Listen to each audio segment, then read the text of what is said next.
Others say that you downplay the importance of terrorism. You want to downgrade it as a threat to the United States. Well, look, I have to talk to the families of those who are killed by terrorists.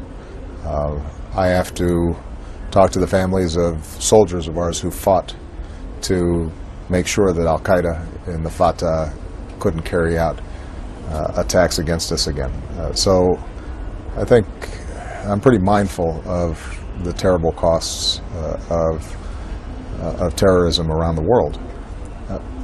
What I do insist on is that we maintain a proper perspective and that we do not provide a victory to these terrorist networks by overinflating their importance and suggesting in some fashion that they are an existential threat to the United States or the world order. You know, the truth of the matter is that they can do harm, but we have the capacity to control how we respond in ways that do not undercut what's the essence of who we are. That means that we don't torture, for example, and thereby undermine our values and credibility around the world. It means that we don't approach this with a strategy of sending out occupying armies and playing whack-a-mole wherever a terrorist group appears, because that drains our economic strength and it puts enormous burdens on our military. What's required is a surgical, precise response to a very specific problem.